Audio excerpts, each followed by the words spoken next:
कहानी Begampur railway station की है। ये स्टेशन दिन में आम रेलवे स्टेशनों की तरह ही व्यस्त रहता है।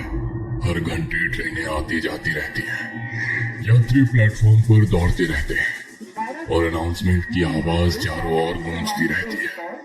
लेकिन जैसे ही सूरज ढलता है और रात का अंधेरा घिरता है, ये स्टेशन किसी और ही दुनिया का हिस्सा लगने लगता है। रात में यहाँ कोई भी ट्रेन रुकती नहीं। सभी ट्रेनें तेजी से इस स्टेशन को पार कर जाती है। मानो कुछ ऐसा हो जिसे छूने से वे भी डरती हो। प्लेटफॉर्म नंबर 3 की ओर तो कोई देखता भी नहीं, क्योंकि यहाँ के लोग कहते हैं कि वहाँ कोई और भी मौजूद, कोई ऐसा जो अब भी अपनी आखिरी ट्रेन पकड़ने की कोशिश कर रहा है। करीब 5 साल पहले इसी स्टेशन पर एक दर्दनाक हादसा हुआ था। इस घटना के बाद से ही कुछ अजीब चीजें होने लगी। ये कहानी एक ऐसे रेलवे स्टेशन की है जहां देर रात रुकने की हिम्मत कोई नहीं करता। अब आप इस कहानी को एक अफवाह मान सकते हैं या सिर्फ एक पुरानी दंत कथा, लेकिन ये कहानी उन घटनाओं पर आधारित है जो एक रेलवे कर्मचारी अजय ने खुद अनुभव की थी। अगर आप इस स्टेशन के प्लेटफॉर्म नंबर 3 पर रात के समय अकेले खड़े हो तो शायद आप भी वही महसूस कर जो अजय ने किया था। अजय एक रेलवे कर्मचारी जिसने पिछले 12 सालों से भारतीय रेलवे में काम किया था।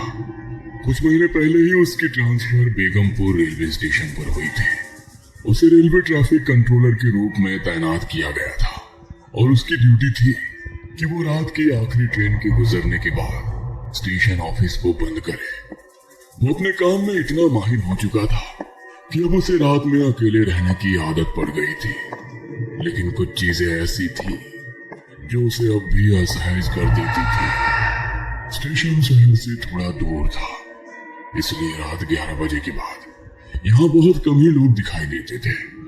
लेकिन कुछ कर्मचारियों और लोगों में ये चर्चा थी कि आधी रात के बाद प्लेटफॉर्म नंबर 3 पर अजीब चीजें होती हैं। कुछ कहते थे कि वहां किसी की परछाई दिखती है, तो कुछ को ऐसा लगता था कि वहां से किसी के चलने की आवाजें आती है। एक दिन अजय ने अपने एक साथी रमेश से पूछा, ये प्लेटफॉर्म नंबर 3 वाली बातें सच है या लोग बस मजे ले रहे हैं?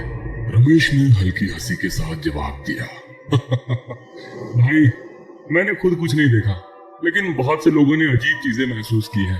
पहले एक गार्ड था, उसने दावा किया था कि उसे प्लेटफॉर्म नंबर 3 पर एक आदमी बैठा दिखा, लेकिन जब पास गया तो कोई नहीं था। और ये सिर्फ एक ही बार नहीं हुआ, कई लोग कह चुके हैं कि यहाँ कुछ गड़बड़ है।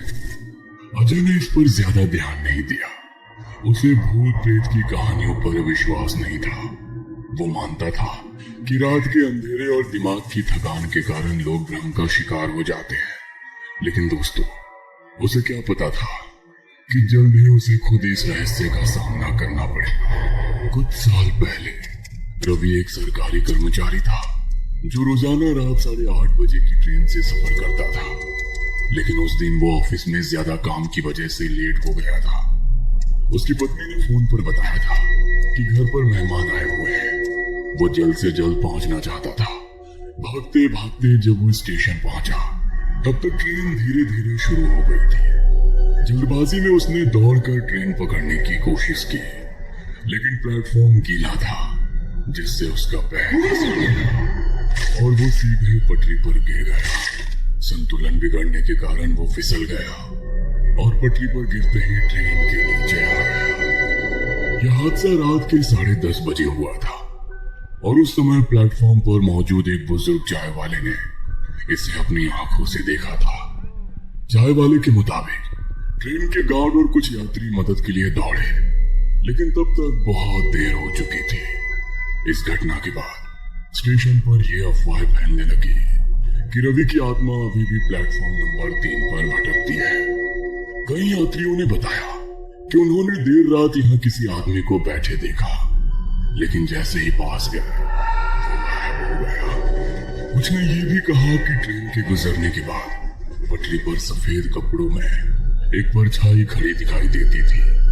उसके बाद से हर रात प्लेटफॉर्म नंबर 3 पर कुछ अजीब घटनाएं होने लगी।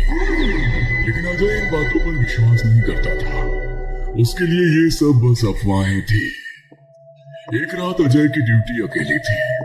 आमतौर पर स्टेशन पर 2 कर्मचारी मौजूद रहते थे, लेकिन उस दिन उसके साथी रमेश ने किसी फैमिली फंक्शन के लिए छुट्टी ली थी।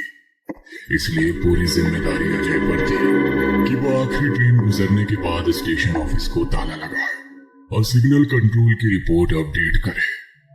रात के 1:45 हो चुके थे और आखिरी ट्रेन प्लेटफॉर्म नंबर 1 से गुजरने वाली थी।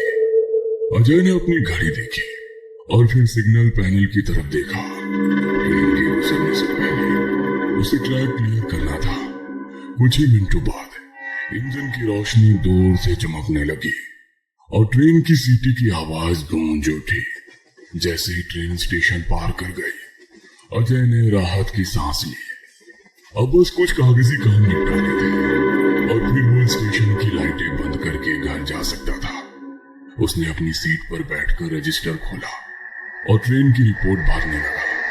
लेकिन तभी उसे प्लेटफॉर्म नंबर 3 से किसी के बोलने की आवाज सुनाई देने लगी। पहले तो उसे लगा कि शायद ये हवा का असर है, लेकिन कुछ ही सेकंड में आवाज और स्पष्ट हो गई, जैसे कोई किसी से बातें कर रहा हो। उसने सीसीटीवी स्क्रीन पर नजर डाली, लेकिन वहां कुछ नहीं था। स्टेशन पूरी तरह सुनसान थे। फिर भी उसे ऐसा महसूस हुआ जैसे कोई उसे देख रहा हो। शायद मेरा दिमाग खेल रहा है, उसने खुद से कहा और अपने रिपोर्ट में ध्यान देने लगा। लेकिन जैसे ही उसने स्टेशन की लाइट्स बंद करनी शुरू की, प्लेटफॉर्म नंबर 3 पर एक परछाई दिखी। वो एक आदमी की आकृति थी जो बिल्कुल स्थिर खड़ा था। अजय ने टॉर्च उठाई और बाहर जाने का फैसला किया, लेकिन जैसे ही उसने प्लेटफॉर्म की तरफ कदम बढ़ाया, हल्की ठंडी हवा उसके चेहरे से टकराई। इतनी ठंड कहां से आ गई? उसने सोचा। जैसे ही वो प्लेटफॉर्म पर पहुंचा, वहां कोई नहीं था, लेकिन उसे ऐसा लगा जैसे अभी अभी कोई वहां खड़ा था। कि तभी अचानक उसे पीछे से किसी के चलने की आवाज आई। उसने पलट कर देखा, लेकिन वहां कुछ भी नहीं था। अब उसका दिल जोर जोर से धड़कने लगा था। इस पल को उसने अपने चारों तरफ नजर दौड़ाई, लेकिन स्टेशन पूरी तरह खाली था। यह सब मेरे दिमाग का भ्रम है। हाँ, अजय ने खुद को समझाने की कोशिश की, लेकिन अंदर ही अंदर वो अब डर महसूस करने लगा था। वो तेजी से वापस स्टेशन मास्टर के केबिन की ओर भागा और दरवाजा बंद कर लिया। अंदर आते ही उसने घड़ी देखी। रात के ठीक 1 बज चुके थे। उसने कुछ देर तक गहरी सांस ली और अपने काम में वापस जुटने की कोशिश की, लेकिन उसे ये एहसास होने लगा था कि जो भी हो रहा था वो सिर्फ उसका भ्रम नहीं था। कुछ तो था जो स्टेशन पर मौजूद था। इस रात की घटना के बाद अजय काफी परेशान रहने लगा। उसे यकीन हो गया था कि जो कुछ भी उसने देखा और महसूस किया वो सिर्फ उसकी कल्पना नहीं थी। उस रात के बाद से वो ठीक से सो नहीं पाया। जब भी वो आंखें बंद करता, उसे प्लेटफॉर्म नंबर 3 पर खड़ा वो साया याद आता। अगली शाम ड्यूटी के दौरान अजय ने अपने साथी रमेश से इस घटना का जिक्र किया। रमेश, कल रात कुछ अजीब हुआ था। प्लेटफॉर्म नंबर 3 पर कोई खड़ा था, लेकिन जब मैं पास गया तो वो गायब हो गया। मैंने किसी की आवाज भी सुनी। रमेश ने हंसते हुए कहा। अजय, रात की शिफ्ट में अकेले होते होते तेरा दिमाग खराब हो गया है। नहीं यार, मैं मजाक नहीं कर रहा। कुछ तो है वहां। तू भी तो यहाँ काफी वक्त से काम कर रहा है ना? क्या तुझे कभी कुछ अजीब नहीं लगा? रमेश थोड़ी देर तक चुप रहा, फिर बोला, सच कहूं तो मैंने कभी खुद कुछ ऐसा महसूस नहीं किया, लेकिन कई लोगों से सुना है कि प्लेटफॉर्म नंबर 3 पर रात में मत जाना। मैंने इसे अफवाह समझकर कभी ध्यान नहीं दिया। रमेश की बातें सुनकर अजय संतुष्ट नहीं था। उसने स्टेशन के आसपास के कुछ पुराने दुकानदारों से भी बात की।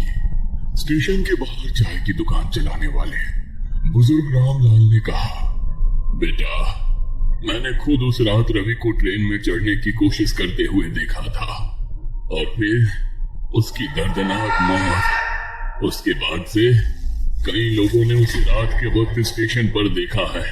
कुछ कहते हैं कि वो अब भी आखिरी ट्रेन पकड़ने की कोशिश कर रहा है।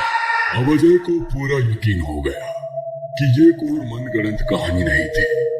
अजय डर से बीमार पड़ने लगा और एक दिन ड्यूटी पर नहीं आया। रमेश उस रात नाइट शिफ्ट में अकेला था। उस रात करीब 1 बजे रमेश ड्यूटी कर रहा था जब उसे प्लेटफॉर्म नंबर 3 से अजीब आवाजें सुनाई दी। पहले उसने इसे नजरअंदाज किया, लेकिन जब आवाजें तेज होने लगी तो उसने हिम्मत जुटाकर वहां जाकर देखने का फैसला किया। जैसे ही वो प्लेटफॉर्म पर पहुंचा, उसे ठंडी हवा का झोंका महसूस हुआ। फिर उसे दूर एक बेंच पर कोई बैठा दिखा। कौन है वहां? स्टेशन बंद हो चुका है। रमेश ने जोर से कहा, लेकिन वो व्यक्ति नहीं हिला। रमेश ने टॉर्च लगाकर उस पर रोशनी डाली और वो आकृति अचानक गायब हो गई। रमेश डर के मारे भागा और ऑफिस बंद करके घर चला गया। अगली सुबह वो अजय के घर गया। अजय, मैंने उसे देखा तो सही कह रहा था। अब दोनों को एहसास हुआ कि जो कुछ हो रहा था वो सच था, लेकिन स्टेशन मास्टर और अन्य अधिकारी उनकी बातों को मजाक समझते थे। धीरे धीरे अजय और रमेश की हालत बिगड़ने लगी। हर रात ड्यूटी पर जाना मुश्किल हो रहा था। उन्हें लगातार ऐसा लगता था कि कोई उनकी हर हरकत देख रहा है। कभी कभी तो टेलीफोन अपने आप बज उठता, लेकिन जब भी रिसीवर उठा तो दूसरी तरफ सिर्फ भारी सांसों की आवाज सुनाई देती। उनका मानसिक तनाव इतना बढ़ गया कि उन्होंने स्टेशन मास्टर से नाइट शिफ्ट बदलने की गुजारिश की, लेकिन किसी ने उनकी बात को गंभीरता से नहीं लिया। अजय अब पूरी तरह परेशान हो चुका था। उसे समझ नहीं आ रहा था कि आखिर ये आत्मा उसे और रमेश को ही क्यों परेशान कर रही थी। अब सवाल था कि अगर इस डर को सहकर यहाँ काम करते रहेंगे या फिर किसी तरह इससे छुटकारा पा सके। उसने तय किया कि अब वो इसका हल निकालेगा। अगले ही दिन अजय ने कुछ स्थानीय लोगों और अपने पुराने सहकर्मियों से बात की। लोगों ने उसे समझाया कि जब आत्माएं किसी जगह पर बंधी होती है तो वे कभी कभी वहां रहने वाले लोगों से संपर्क करने की कोशिश करती है, लेकिन अजय को यकीन नहीं हुआ। उसने परवेज अंसारी नाम के एक पैरानॉर्मल इन्वेस्टिगेटर से संपर्क किया। अजय को उसके बारे में स्टेशन के पास वाले एक पुराने दुकानदार से पता चला था।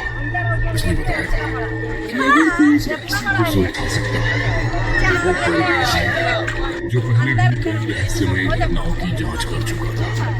परवेज ने स्टेशन पर आकर कुछ जांच और वहाँ कुछ अजीब चीजें महसूस की। आत्मा शांत लग रही है। इसे इस दुनिया से जाने नहीं दिया गया, उसने कहा। अजय ने उसे रवि के बारे में बताया, कैसे वो आखिरी ट्रेन पकड़ने की कोशिश में मारा गया।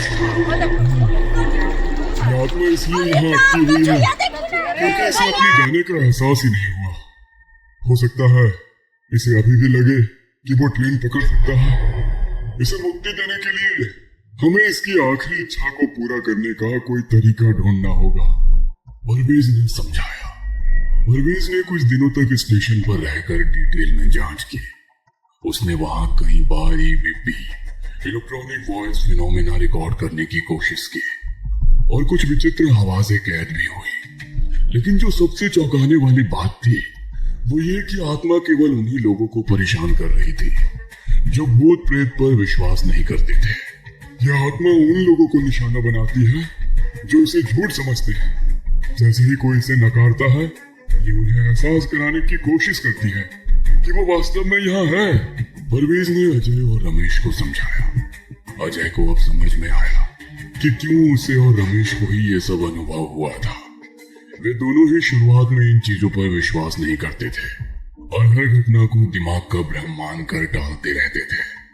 लेकिन जैसे जैसे उन्होंने इसे नकारा, आत्मा ने खुद को और ज्यादा प्रकट करना शुरू कर दिया। उसने उन्हें बताया, शायद अगर एक बार फिर ट्रेन रवि के लिए रुकती और वो उसमें चढ़कर अपनी यात्रा पूरी करता तो उसकी आत्मा को चैन मिल सकता है।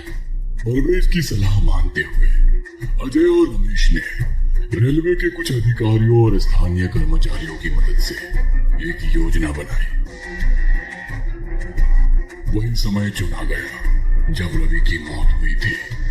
अजय ने प्लेटफॉर्म नंबर 3 को तैयार किया और एक इंजन को वहां से गुजरने की व्यवस्था की, बिल्कुल वैसे ही जैसे रवि उस रात ट्रेन पकड़ना चाहता था।